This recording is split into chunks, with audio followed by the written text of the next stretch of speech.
Greetings all, Chuke here from Chuke's Outdoor Adventures. Well, I was pretty excited to pick up this Taurus Raging Hunter with the 8.37-inch barrel. Now, this is a very interesting revolver. Do I think that it is a Ruger Super Red Hawk? No, nothing can beat that. I was disappointed when I looked at the specs and I actually looked at the handbook, and you cannot shoot 340 grain plus P plus buffalo bore out of it. You pretty much only want to do that out of a big lever gun or a Ruger Super Red Hawk. So a little disappointing. This could never replace a Super Red Hawk Hunter, but I still think it's very cool. Now, these have been hard to find. Last year they announced the 454 and the 500 Smith & Wesson series, but I couldn't find it. I saw one 454 online and went quickly. So the 44 is sought after. There's not a whole lot of these around even for sale. So I wanted to try it out. I do think it's very cool with the Picatinny rail on top. So let's take a close look at it, bring it to the range, and I'll give you my final thoughts. Well, here you go. The first thing you notice is it's got the double lockup cylinder controls.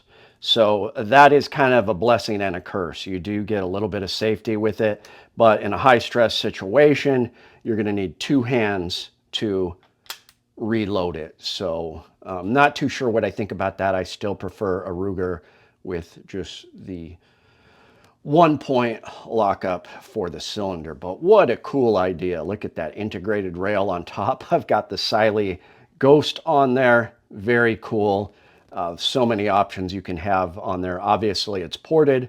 It's a very long barrel, 8.37 inches. It is nice that it has 6 rounds of capacity. And when they put out these big bore revolvers that only have 5, it's always disappointing.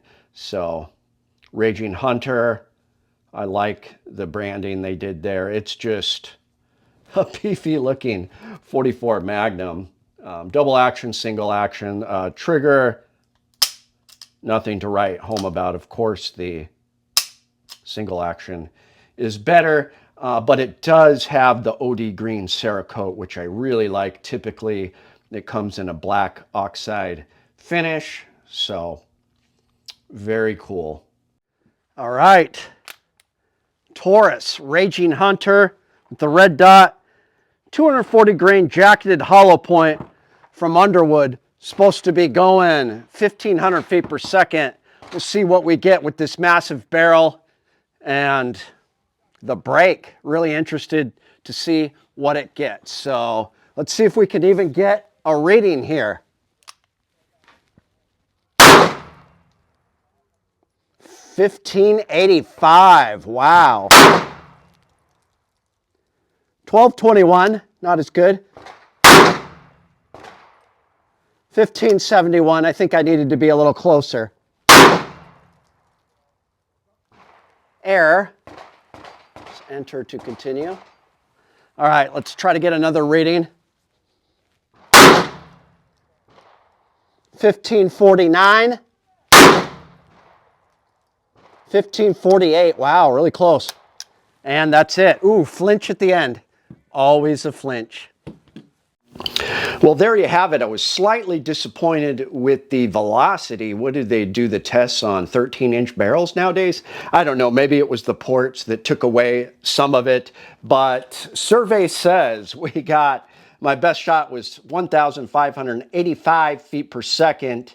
And so that's 1,338.5 foot-pounds of energy out of that 240 grain bullet. So that is extremely powerful. I think this would be a great choice if you wanted to make it your woods gun. The fact that you could put a scope or a red dot on top is just a wonderful option. I love the look of it, especially with the OD green. I give it 2 thumbs up. No, it's not a Ruger Red Hawk, but it's still a pretty sweet revolver, and I have to give it to Taurus for coming out with some of these sweet things. They've been making some good moves lately, and their customer service has been excellent, whereas some of the bigger brands that I have always liked more than Taurus are not doing as well with customer service. So let me know what you guys think. I think it's a great option, a lot of fun. Get one if you can. It's Chuke, your friend in the field. My name is Chuke. I like to trade my guns just for fun, but now I have none.